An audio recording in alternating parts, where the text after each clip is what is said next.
Copper. For years, demand has been soaring. It is, after all, the raw material of the energy transition. One of the world's largest copper processors is Aurubis, headquartered in Hamburg, Germany. The company claims to care about protecting human rights and the environment. But does that also apply in South America, where much of the copper comes from? How does mining impact the environment and people's lives? New methods for mining copper have been developed in Canada. There are plans to once again mine copper in Germany. But is environmentally friendly mining even possible? Or is the energy transition dirtier than imagined?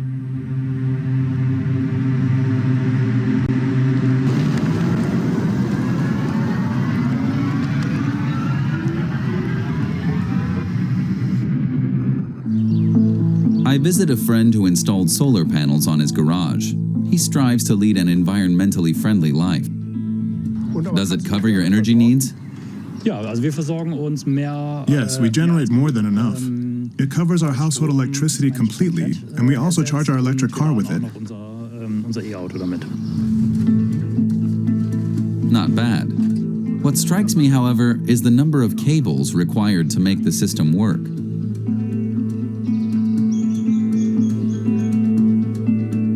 And the cables are mostly made of copper.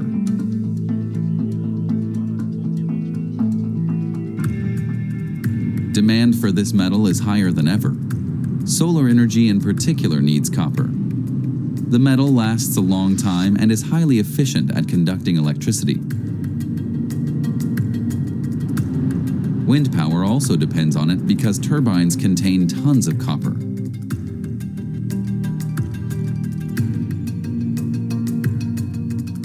Electric vehicles are the third largest consumer of copper.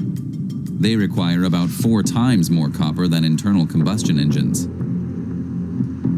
Europe's largest copper processor is the company Aurubis, located in Hamburg. Aurubis recycles copper and it imports the raw material from various mines around the world. The company says it prizes transparency. Deputy Plant Manager Axel Brand walked us through production.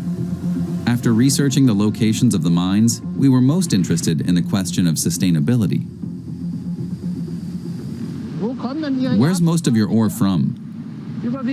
Predominantly, or typically, it comes from South America. Our most common suppliers are Chile, Peru, and also Brazil. But we process quite a lot of ores. We have up to 100 ore concentrates. But we also mix the concentrates here in order to ensure the most uniform process possible.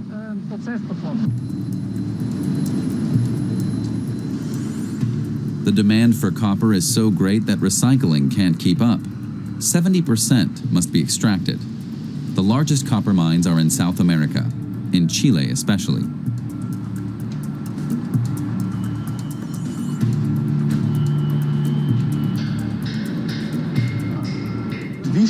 How do you ensure that other countries comply with your labor and environmental standards? This is an issue that's very close to our hearts. It is very important to us as customers to accept responsibility for this. We've developed very clear criteria that we feel bound to and hold our suppliers to as well. And this is something we monitor through local business relationships, but also by committing ourselves to international standards and requiring our customers to do the same.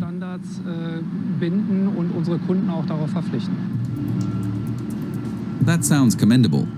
But according to our research in South America, the reality doesn't seem to quite match up. In March 2022, we set off to the heart of copper mining, Chile. Every year, 5.5 million tons of copper are mined in Chile alone. Who exactly Aurubis buys copper from is a company secret. It is only thanks to U.S. customs documents that we learned that Aurubis has made purchases from the largest mine operator in Chile, the state-owned company Corporación Nacional del Cobre de Chile, or Codelco for short. This is where our reporting led us, the largest mine in the world operated by Codelco. It's located near Calama in the middle of Chile's Atacama Desert.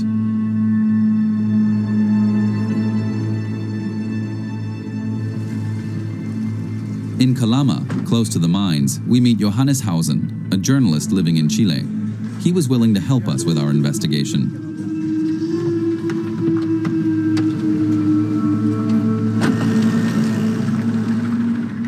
The mines are about 4 kilometers north of the city. The largest of them is Chuquicamata, our destination.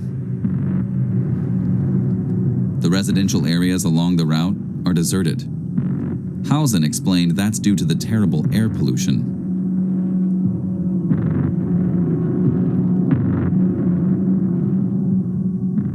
Chuquicamata is one of the biggest copper mines in the world, covering a massive area. Around 300,000 tons of copper are mined here annually, both underground and on the surface. Hausen wanted to introduce us to people from the region. It's not by chance that we found ourselves in a cemetery.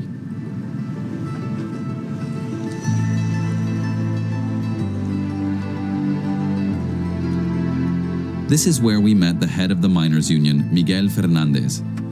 His father also worked in the mine. At the age of 12, his little brother fell into a borehole and died. The mine has not relinquished its hold over him ever since.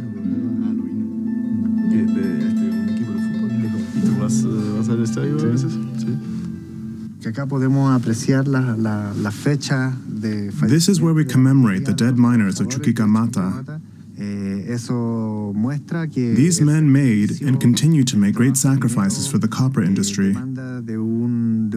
A sacrifice that's resulted in one thing in particular, a very short life expectancy.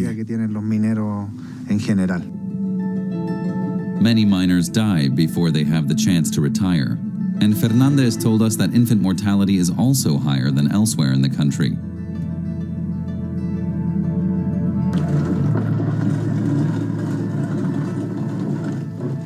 By chance, we met Mirta Ilaja, who lost her daughter more than 40 years ago on the day she was born.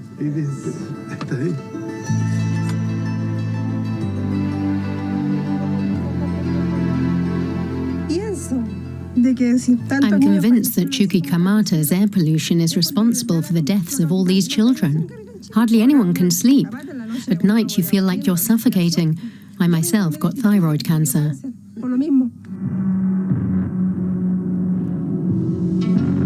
The company Codelco, which runs the Chuquicamata mine, is owned by the Chilean state.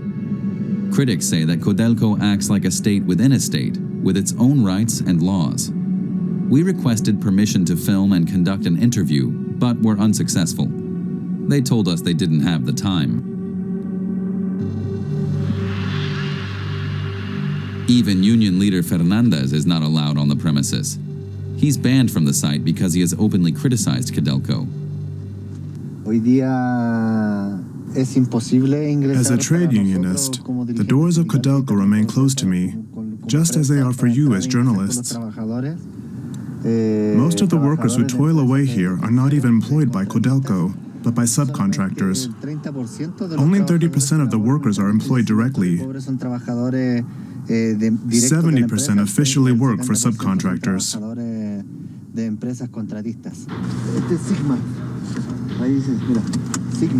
Establishing contact with the workers proved difficult. We tried following a bus of employees to the mining town of Calama. We hoped to start a conversation.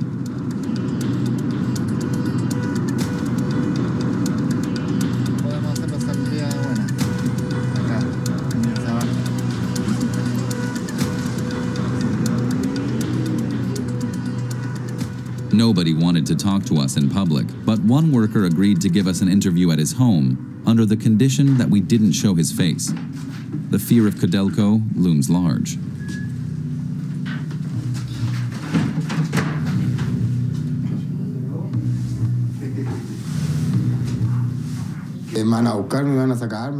They would track me down and destroy me. They'd also get rid of the